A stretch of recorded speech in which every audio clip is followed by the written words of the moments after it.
Hey, thanks for coming and checking out this slideshow I made. I had the fortune in the summer of 2010 to spend 4 weeks in the northern Palawan area of the Philippines. I kind of had to avoid hotels because I had so little money after our furlough Fridays here as teachers in the state of Hawaii. I just had enough for my backpack and kayak, and that's kind of how I spent my time. It ended up being a blessing as I was able to really get out there and do it right.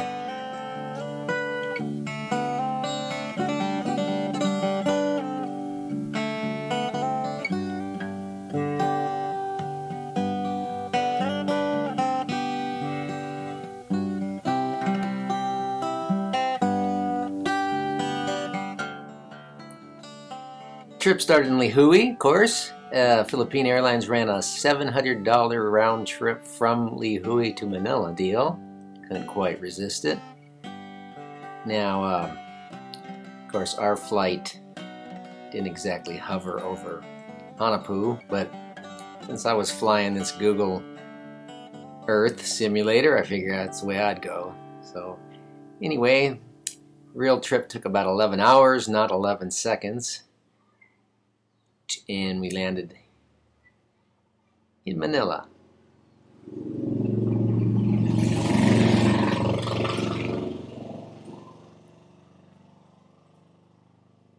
Where I had to spend a night, possibly the world's smallest 500 peso hotel room, but I changed my dollars into pesos and got the heck out of there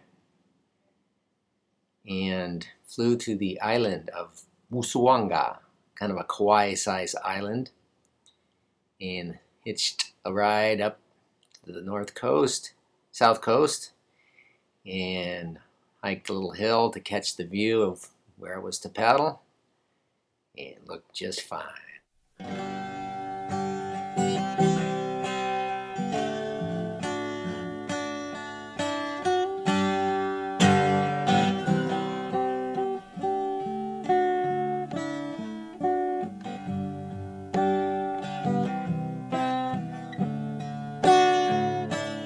The island had an indigenous people called the Tagmanua. They were real friendly people, seafaring gypsies, the sea gypsies, and they'd come and go and do whatever they did. We spoke a little Visayan together, not a whole lot of English. Got hit by a squall the first day also, and kicked my butt. Was with some other people, and their kids were playing, so I joined them and kind of ended up having a kind of a fun time.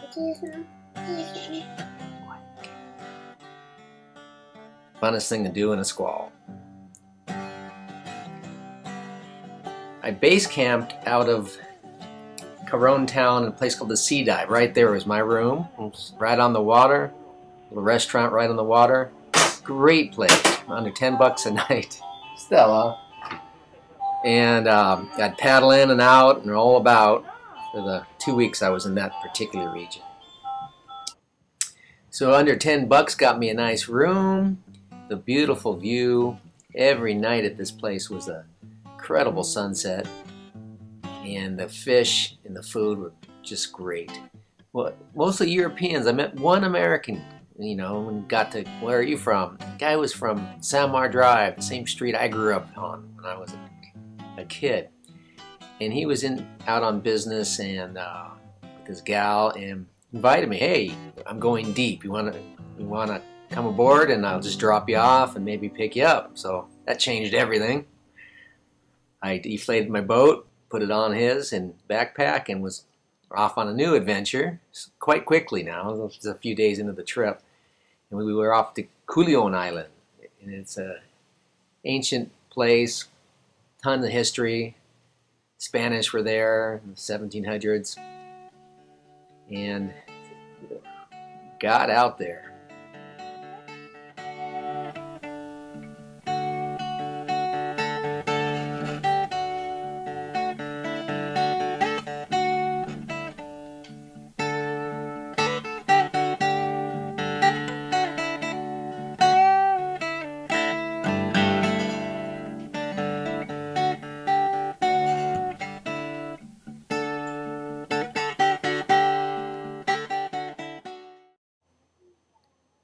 Steve's brother-in-law was a amazing guy, well armed, kind of bodyguard.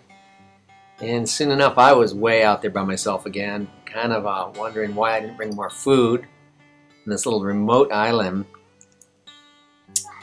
looking at my canned tuna, when kind of out of nowhere a bunch of other boats came up and asked, "Hey, would you mind if our little party happened here?"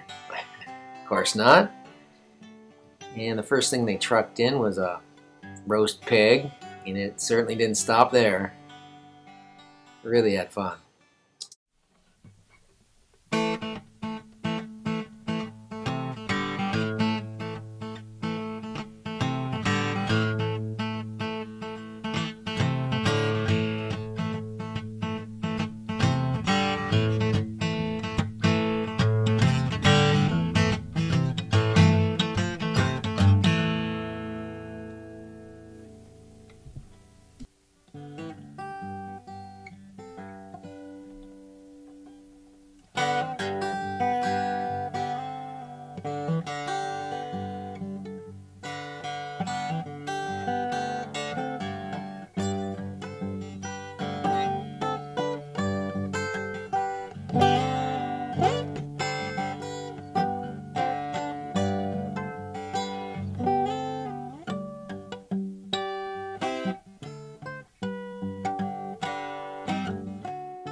Met up with Steve another time, and we found this guide, Tagmanua guy, who led us into the oldest mission in the Philippines, kind of through the jungle, in the rain and thunder lightning at the time.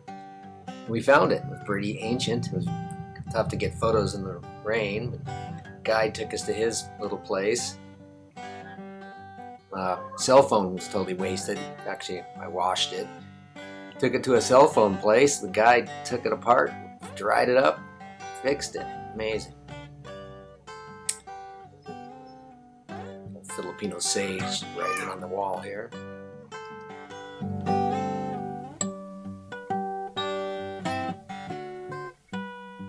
Met another Filipino local guide that became my bro. He just kind of took me out and about. We went diving at some Japanese wrecks where the Americans had bombed and they sank, and it was pretty cool stuff. Made it back to the island of town of Coron to paddle around the island of Coron. And it was going to be kind of hairy because it was a long island with open seas that I was told there's only few landings and tribal peoples, and I was going to spin around it and take 4 days or so. There's a couple villages out there that we were told not to go to because the tribe doesn't want it. And I was going to spin around to the area that I first checked out. So I took an afternoon start and had my first camp.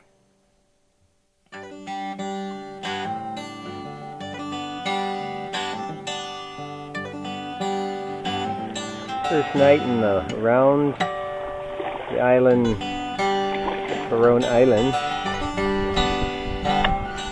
Great thunder showers going on out there. Nobody around. A couple fishermen out to sea.